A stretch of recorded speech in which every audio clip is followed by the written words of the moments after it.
Pensaba que solo era una limpiadora con una manía por organizar libros. Cada noche en la vasta biblioteca del señor Valdés, quitaba el polvo de las estanterías y reorganizaba en secreto su colección, dejando pequeñas sugerencias de lectura junto a su sillón, como migas de pan literarias. Estaba segura de que nadie notaba mi labor de bibliotecaria clandestina. Entonces me llamó a su estudio y pronunció las palabras que helaron mi sangre. Sé lo que has estado haciendo. En ese instante supe que mi vida había terminado.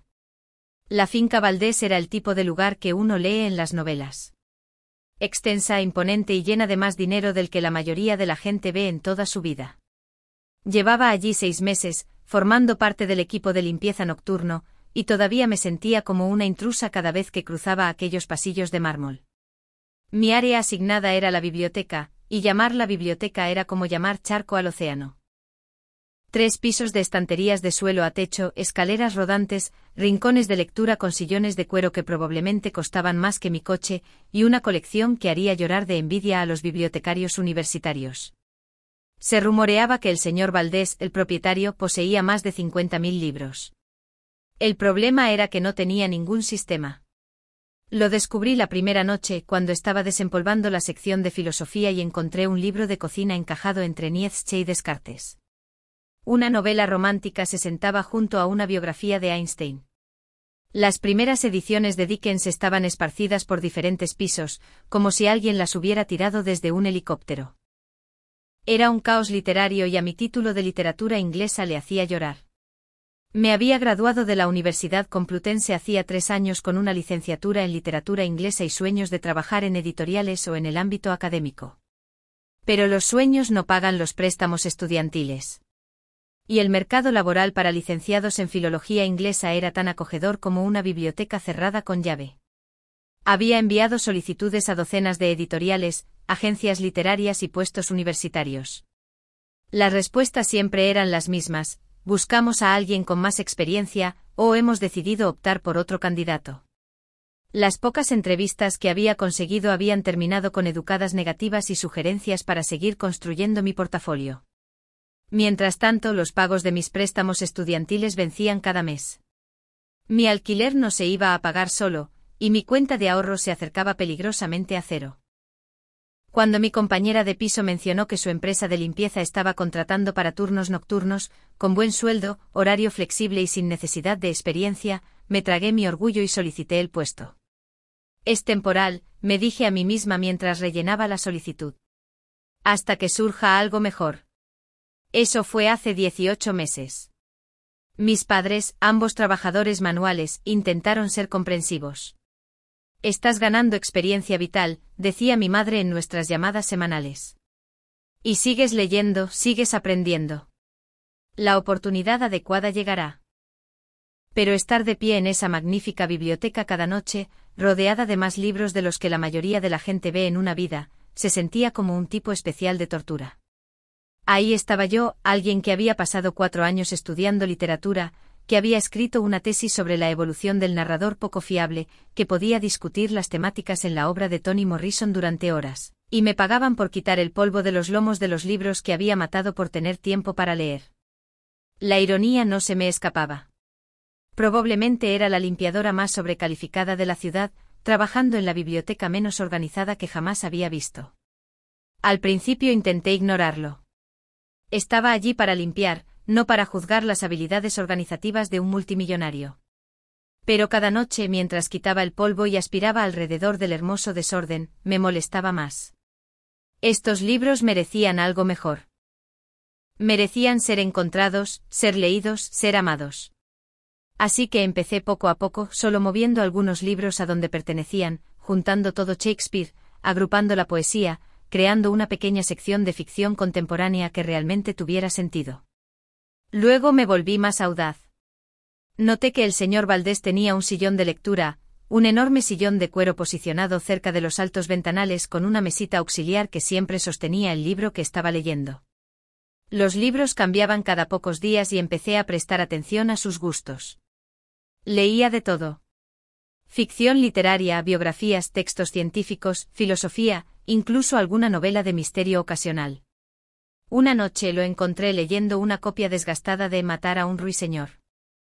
A la noche siguiente dejé junto a su sillón, vencer al guardián, con una pequeña nota escrita en cartulina de biblioteca que había encontrado en un cajón: si disfrutaste revisitar a Scout de niña, quizás la encuentres igual de cautivadora de adulta, aunque quizás más compleja.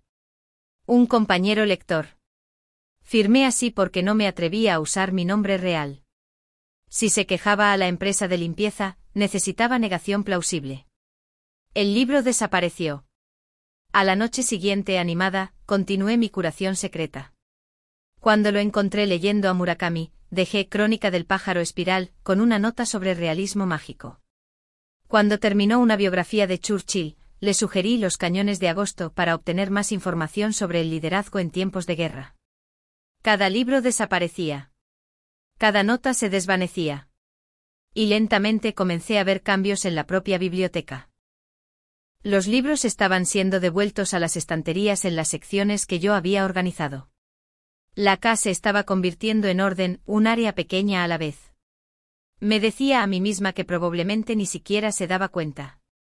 La gente rica tenía personal para todo. Quizás alguien más estaba moviendo los libros, siguiendo algún sistema que no entendía. Pero en el fondo, esperaba que estuviera leyendo mis recomendaciones. Esperaba que en algún lugar de esta vasta y fría mansión, alguien descubriera nuevas historias gracias a mi labor de bibliotecaria clandestina. Gerardo Valdés era una leyenda en el mundo de la tecnología y un fantasma en su propia casa. Llevaba 6 meses trabajando en la finca y lo había visto quizás 5 veces, siempre desde la distancia.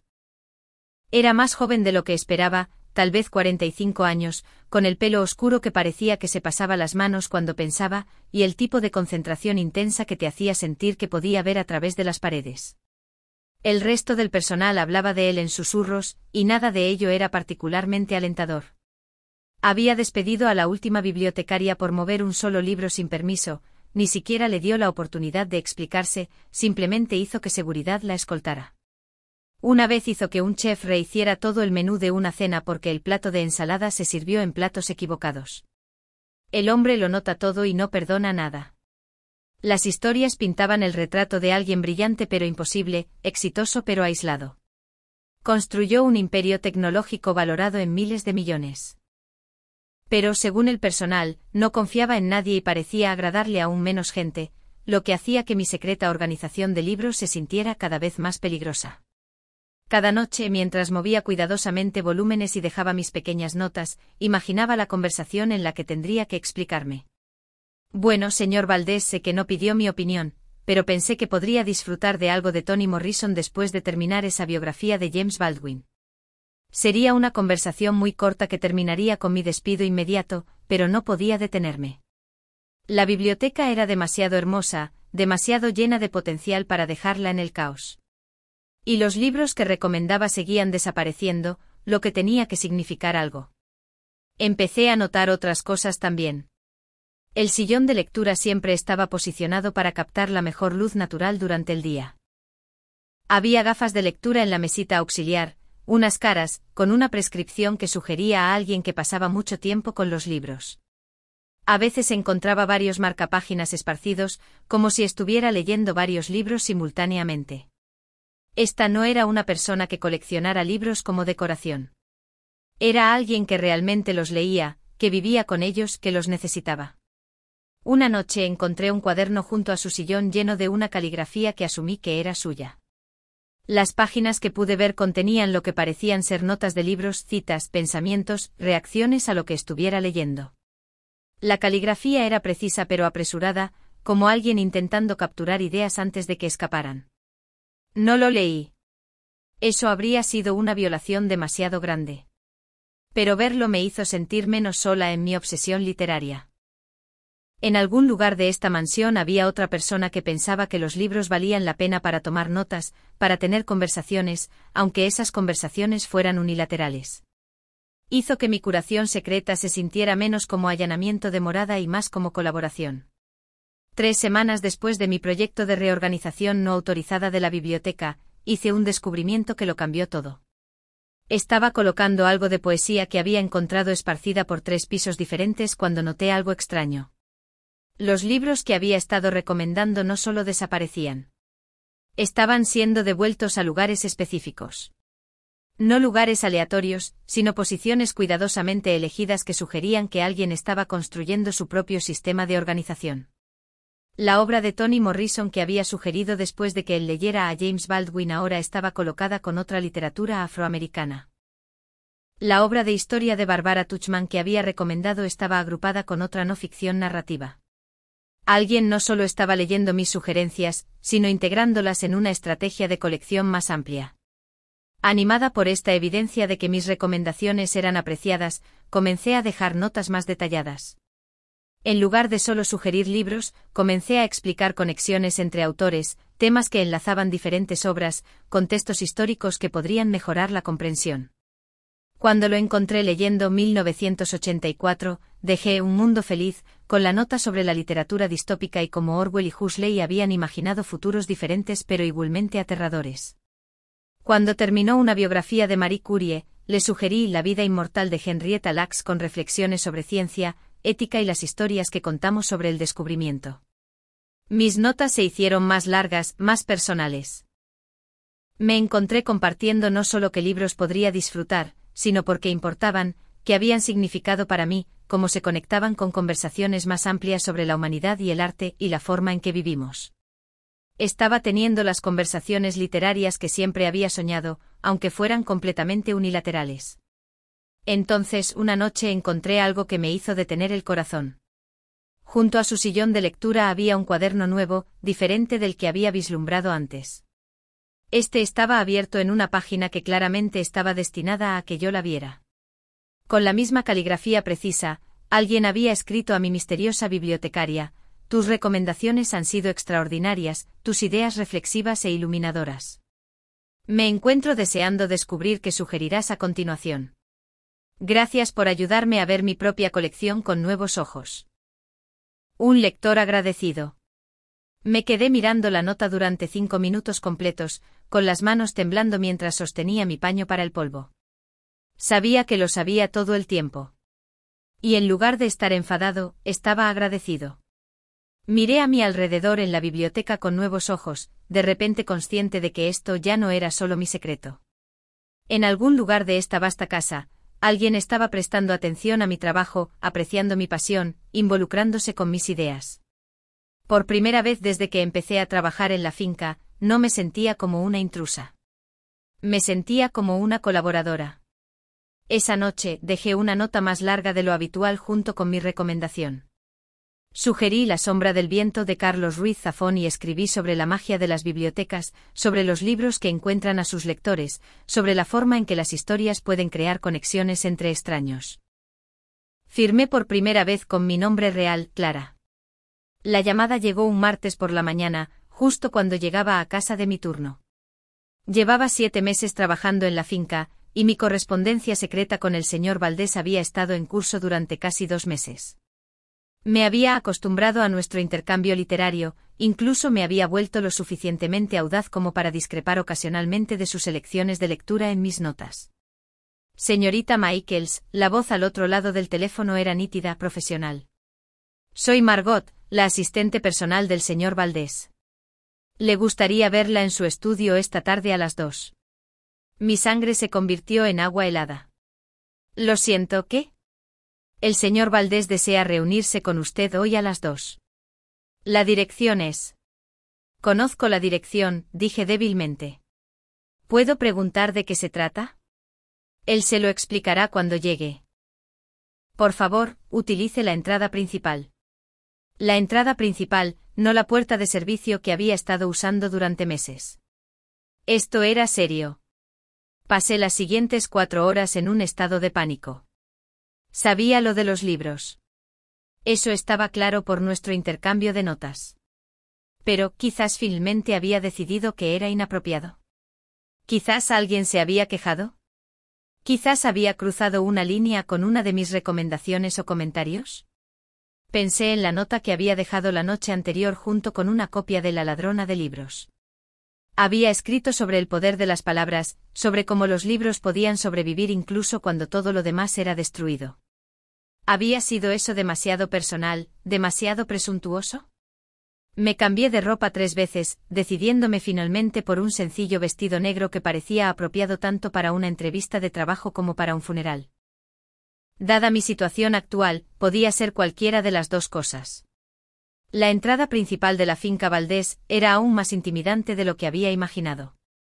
Unos escalones de mármol conducían a unas enormes puertas de roble que probablemente pesaban más que mi coche.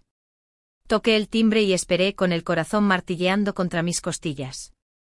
Margot resultó ser una mujer de unos 50 años, con ojos amables y una sonrisa tranquilizadora.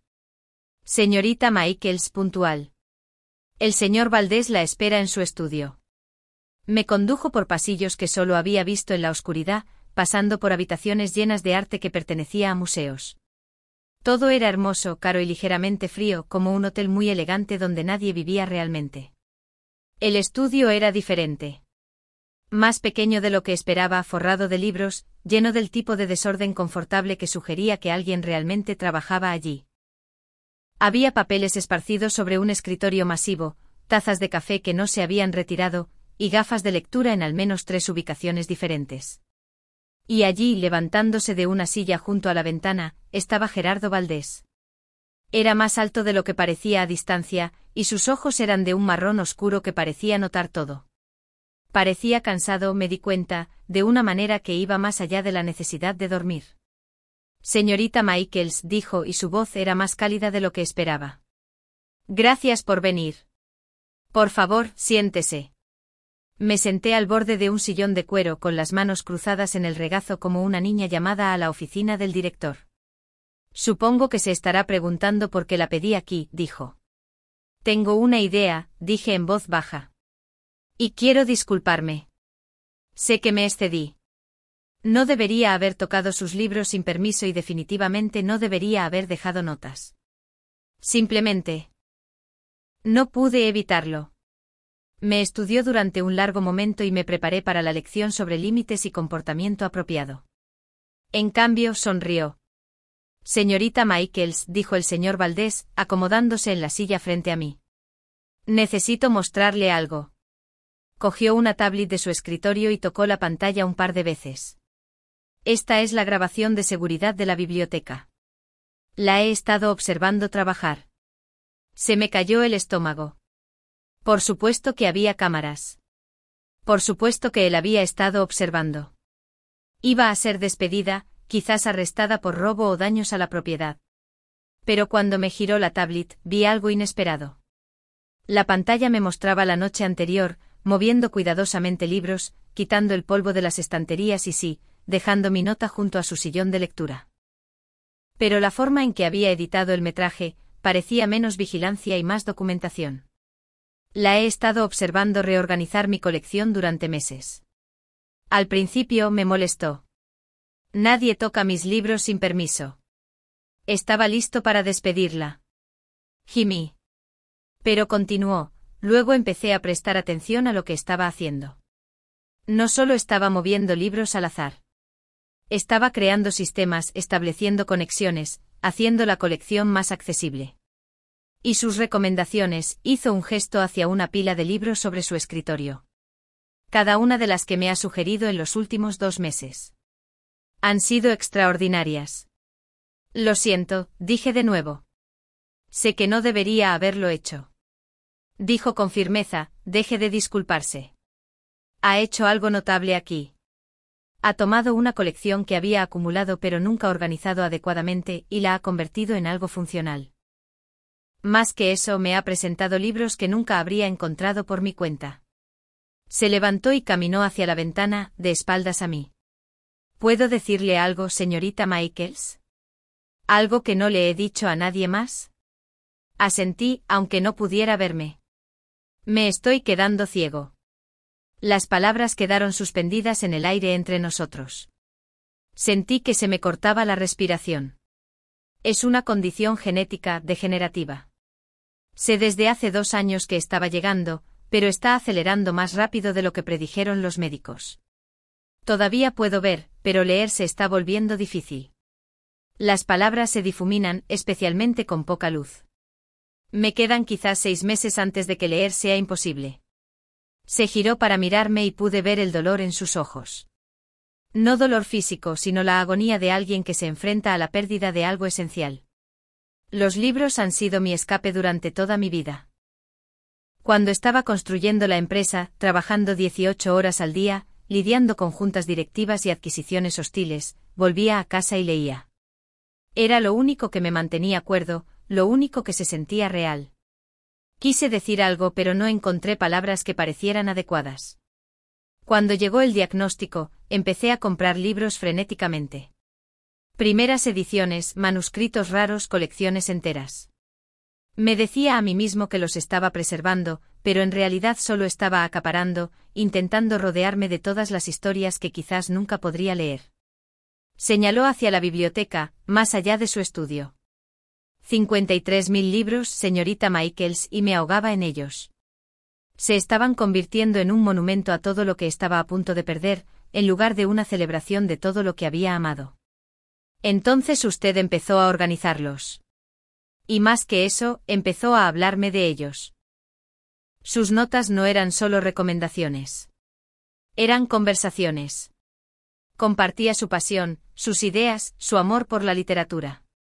Por primera vez en meses, los libros volvieron a sentirse como amigos en lugar de recordatorios de lo que estaba perdiendo.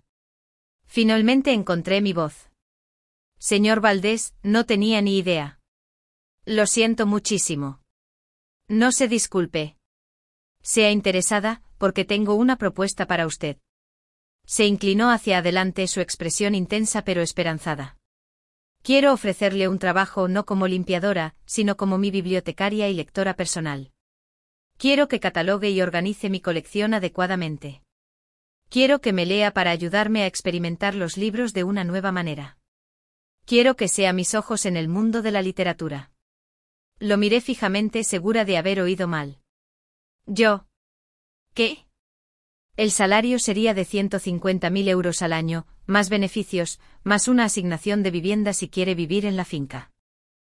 Tendría autoridad total sobre la biblioteca, un presupuesto para nuevas adquisiciones y la libertad de organizar la colección como crea conveniente. Mi mente daba vueltas. 150.000 euros era más de lo que había ganado en los últimos 3 años combinados. Era dinero que cambiaba la vida. Pero más que eso, ¿confiaría en mí con su colección? Señorita Michaels, usted ya ha demostrado su valía. Ha tratado mis libros con más cuidado y comprensión de lo que yo mismo he hecho. Me ha mostrado conexiones que nunca vi. Me ha presentado autores que nunca habría descubierto. Me ha recordado por qué me enamoré de la lectura en primer lugar. Cogió una carpeta de su escritorio. He hecho que mis abogados redacten un contrato. Llévelo a casa. Léalo. Piénselo. Pero espero que diga que sí. Necesito a alguien que entienda que los libros no son solo objetos, son puertas, y usted ya ha demostrado que sabe abrirlas. Dije que sí antes incluso de leer el contrato. 3 semanas después estaba en la biblioteca, mi biblioteca ahora, con un equipo de catalogadores profesionales, un nuevo sistema informático y un presupuesto que me hacía dar vueltas la cabeza. El señor Valdés Gerardo, como me había pedido que lo llamara, me había dado control creativo total sobre el proyecto de reorganización. Pero la mejor parte ocurría por las tardes, cuando los catalogadores se iban a casa, y éramos solo él y yo. Nunca había leído en voz alta a otro adulto, pero Gerardo era un oyente generoso. Escuchaba con la atención que hacía que cada palabra pareciera importante. Cuando leía diálogos, sonreía a las voces que les daba a los diferentes personajes. Cuando llegaba a un pasaje particularmente hermoso, me pedía que lo leyera de nuevo. Empezamos con Los 7 maridos de Evelyn Hugo porque pensé que disfrutaría de la estructura narrativa. Le fascinó la forma en que se desarrollaba la narración, la complejidad de los personajes, los temas de identidad y reinvención. Nunca habría cogido esto por mi cuenta, admitió durante una de nuestras sesiones. Lo habría descartado como algo no para mí, pero tiene razón. Es brillante. Ese se convirtió en nuestro patrón. Yo elegía libros que desafiaran sus suposiciones, que lo sacaran de su zona de confort, que le mostraran nuevas perspectivas. Leímos ficción literaria, poesía y memorias, clásicos que se había perdido y obras contemporáneas que estaban remodelando el panorama literario. Y hablábamos. O como hablábamos de temas y personajes. De la forma en que los autores usaban el lenguaje, de cómo las historias reflejaban y moldeaban el mundo que nos rodeaba. Las conversaciones que siempre había soñado tener. Las discusiones literarias que había imaginado en la escuela de posgrado. Estaban ocurriendo todos los días en esa hermosa biblioteca. Gerardo era brillante, perspicaz y sorprendentemente divertido. Tenía teorías sobre los narradores poco fiables y opiniones firmes sobre la coma de Oxford. Podía recitar sonetos de Shakespeare de memoria y había leído todas las novelas de Agatha Christie al menos 2 veces. «¿Sabes?», dijo una tarde mientras terminaba de leer un pasaje particularmente conmovedor de Beloved, «solía pensar que perder la vista significaría perder los libros para siempre, pero esto es diferente, mejor en algunos aspectos. Cuando lees, oigo cosas que me perdí cuando leía en silencio. El ritmo del lenguaje, la música en las palabras. ¿De verdad? De verdad. Y tener a alguien con quien discutir los libros inmediatamente, eso es algo que nunca tuve antes. Leer siempre fue solitario para mí. Esto se siente como comunidad». A las pocas semanas de nuestra rutina de lectura, Gerardo dejó su café y miró pensativo. «¿Puedo preguntarte algo personal, Clara?» «Por supuesto.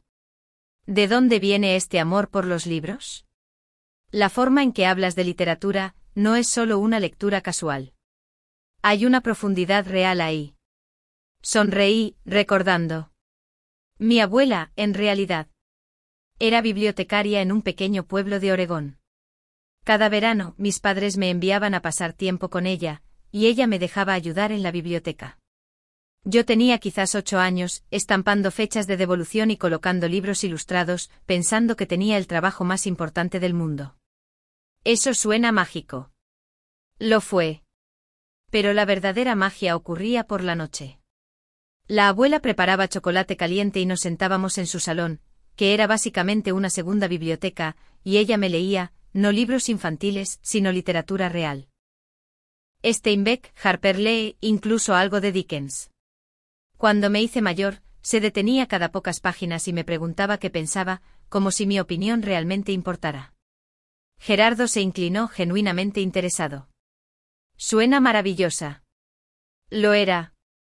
Solía decir que los libros eran como las personas.